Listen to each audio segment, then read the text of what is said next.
बिस्मिल्लाहिर्रहमानिर्रहीम नहमदुहु व नुसल्लिमु अला रसूलिहिन नबिय्यिल करीमिल मकीनिल हनीनिल रऊफिर रहीम अम्मा बाद फ़अऊज़ु बिल्लाहि मिनश शैतानिर रजीम बिस्मिल्लाहिर्रहमानिर्रहीम।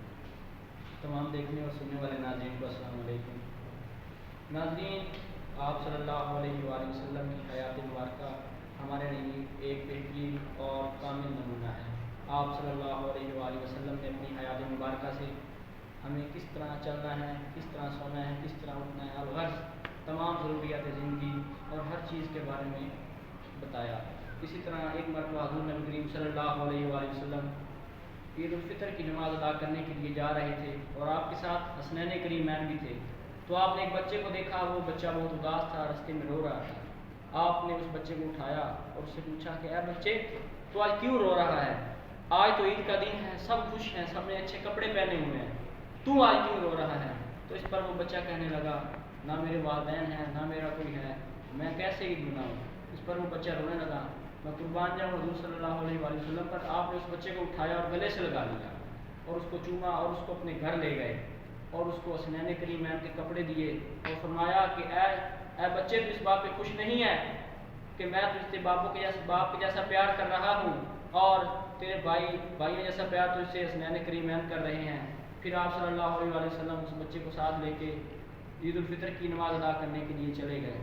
इसी तरह एक अल्लाह के बहुत बड़े वली हज़रत शेख फरीदुद्दीन अत्तार, आप लिखते हैं हज़रत अब्दुल्लाह इब्न मुबारक रज़ी अल्लाह तआला अन्हु के बारे में, तो एक मरतबा हज पर गए और उन्होंने देखा कि वो खाना काबा के सामने जब तवाफ़ कर रहे थे तो वो बेहोश होकर गिर पड़े। उन्होंने ख्वाब में देखा कि दो शख्स आए हैं, आपस में बात कर रहे हैं कि इस मरतबा सब लोग हज करने के लिए आए मगर किसी का हज कबूल ना हुआ, लेकिन एक शख्स वो आया ही नहीं और उसकी वजह से बाकी सब का हज कबूल हो गया और वो फलां इलाके का है।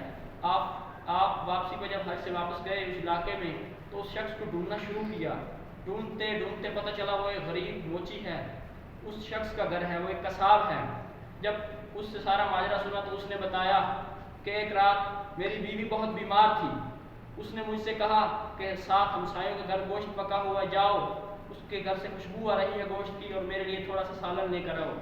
वो शख्स कहता है मैं गया और मैंने हमसायों का दरवाज़ा खटखटाया तो आवाज़ आई, कौन? तो मैंने अपना बताया तो उन्होंने बाहर आने से इनकार कर दिया। मैंने गोश्त मांगा तो उन्होंने देने से इनकार कर दिया और मैंने वजह पूछी तो उन्होंने कहा उसकी वजह ये है कि मेरे पास इतने पैसे नहीं हैं कि मैं अपनी बेटियों को हलाल चीज़ खिला सकूँ, इसलिए मैं उन्हें हराम और मुर्दार का गोश्त खिला रही हूँ।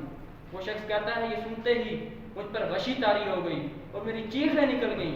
कहता है जितनी भी मैंने हज के लिए रकम जमा की थी वो सारी की सारी ला के उसके खिदमत में गोश गुजार कर दी और हज करने के लिए ना गया। चुनाचे अल्लाह ताला, दोस्तों यही वजह है कि अल्लाह ताला ने उस शख्स के हज को कबूल फरमाया क्योंकि उसने किसी गरीब की खिदमत की थी। हमें भी चाहिए कि ज़्यादा से ज़्यादा गरीबों और मुहताजों के काम आएँ और उनकी खिदमत करें। अल्लाह ताला हम सब का आमीन नासिर हुआ। फिर दावा अल्हम्दुलिल्लाहि रब्बिल आलमीन।